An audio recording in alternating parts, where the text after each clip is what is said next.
Well, to me, What the Bleep was an enjoyable film. It spoke to a need. It certainly didn't provide any practical advice. Not even creating your day? Well, creating your day is misleading. Go on. Because I don't think people appreciate what's being said, and I think a lot of people walked out of it not believing it. Essentially, what they did demonstrate was they had a lot of talking heads in a story, and in my opinion, that was a poor choice of how to present this information. It was very, very distracting. Essentially, what they demonstrated sometimes uh, a movie, a metaphor, a story can be very, very enlightening. But what really they did was is they demonstrated for the first time in a comprehensive way that quantum science actually is discovering and reaffirming knowledge that's been available for thousands and thousands and thousands of years. That for the first time, quantum scientists are saying our thoughts create or directly impact everybody's experience. But not the first time, since the 1920s when quantum mechanics showed that the experimenter affected the experiment. Well, you see, what I'm saying is that this was the first time it was in a form that was digestible to the masses. Right.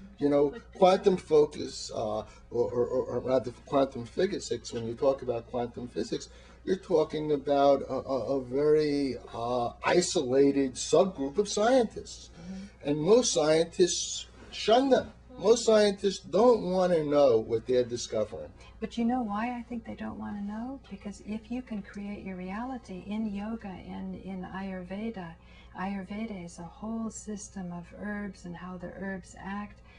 We have burned witches at the stake for knowing about herbs and how to heal people. And you see, I think one of the things that you misunderstand when you talk about this is that when you talk about various herbs, the world is filled with herbs that do the same thing.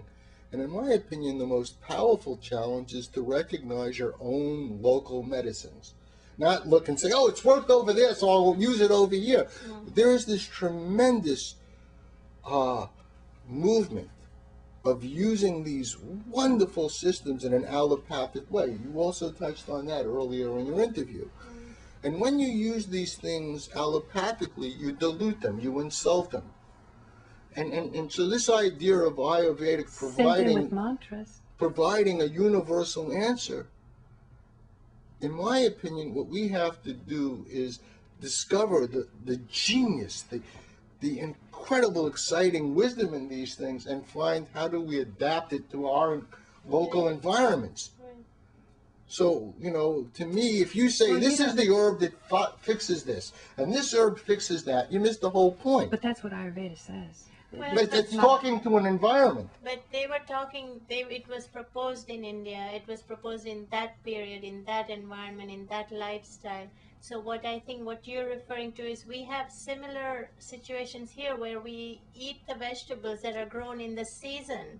For example, if it's squash season, we eat squash. If that's it's what zucchini. I meant. I didn't mean a specific herb. So locally, apply these principles exactly. in your own way, like, freshly cooked food. Right. You don't have to buy at fast food places, but you make your own food, but not run to the Indian store and just buy the Ayurvedic. Oh yeah, no. Is no, that what you yes, meant? It's sort of you see that in the application of a very beautiful system called homeopathy. Mm.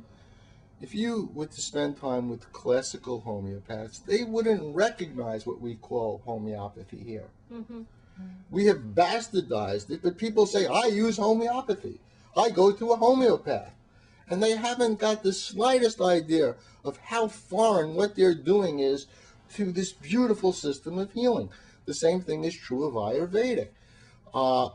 Ayurveda just says all disease comes from mistake of the intellect, and I was hearing you before say you must take responsibility, but you don't want this to be misunderstood by someone, that they feel that they're responsible for their sickness when they don't understand why.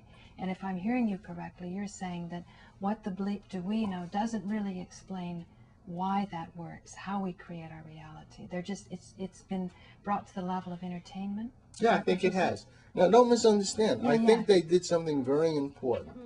And what speaks to me about it is the widespread excitement about it. I was part of the group that saw it the first night it opened in New York. There wasn't an empty seat. And it was in a couple of movie houses. And it was quite exciting to me that enough people, by word of mouth, because it really wasn't widely advertised, felt a yearning to see this information. Now, listening to people walk out of the movie, it was very obvious to me that a lot of people didn't get it. And there's a certain commercialization of these things by the people in the movie that is occurring in a way where it's read my book, buy my product, do this, and that's not about enlightenment, nor is that about really grasping the awesome power of our minds and the responsibility for that awesome power.